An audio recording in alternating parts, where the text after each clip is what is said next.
in the face of adversity and say, I am a follower of Jesus Christ. Because someplace outside of your safe little close-knit family environment here, when you stand up and you say, I am a follower, it will cost you. It will cost you your life. It will cost you your job. It will cost you your reputation. You know what? We make a big joke because I call Orscheln's my office. My boss knows. Everybody that comes in there knows. You know why? Because it's just kind of easy to be Christian here. Because I came in as a pastor of a church. So it's kind of easy for me to tote my luggage behind me because that's kind of what they expect. They expect me to be a Jesus freak. They expect me to wear crosses around my neck. They expect me to talk about God out loud in front of other customers. And dare they ever say, don't talk about that no more.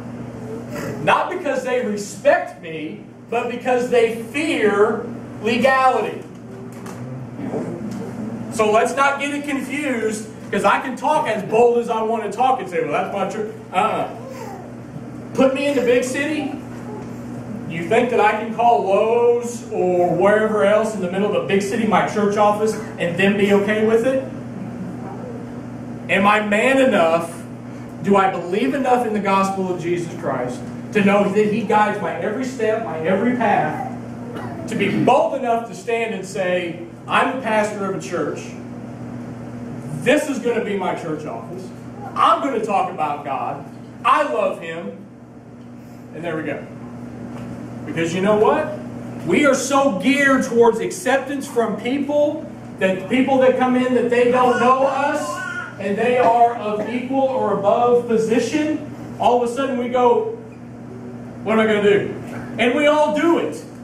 We all do it.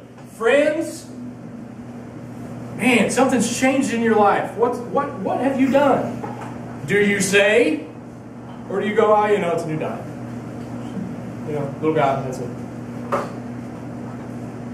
Are you bold enough to risk your life? Because there are people out on the mission field who know what the cost is and they take it willingly. But a lukewarm Christian won't. A lukewarm Christian will not. Matthew 5, 10 through 12.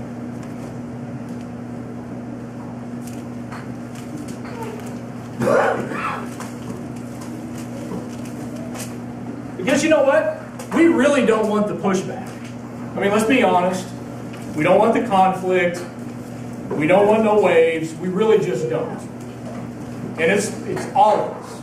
We all struggle with it wherever we're at. In our circle of friends, in our families, in our workplaces, wherever. We can be rah-rah here because there's a whole bunch of rah-rahs here. Not so easy there. Because persecution we don't necessarily like. But listen to what Matthew chapter 5 has to say. Starting in verse 10, God blesses those who are persecuted because they live for God. For the kingdom of heaven is theirs. God blesses you when you are mocked and persecuted and lied about because you are my followers. Jesus continues to say, be happy about it. Be very glad. For a great reward awaits you in heaven, and remember, the ancient prophets were persecuted too.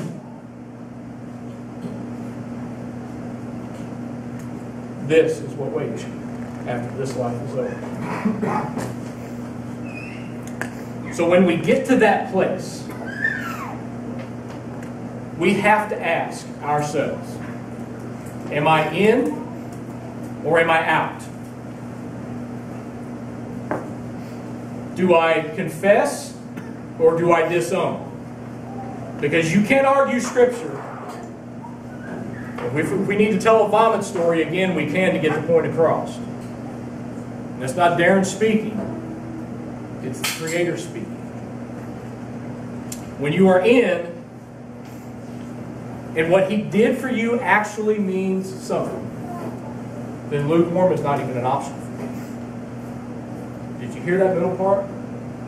When what He did for you actually means something to you, then you don't really have a choice. If what he did for you actually means something. So, here's the last question. One of the last. In that passage, when he was writing to the churches, was he talking to lukewarm Christians? Let me read it again.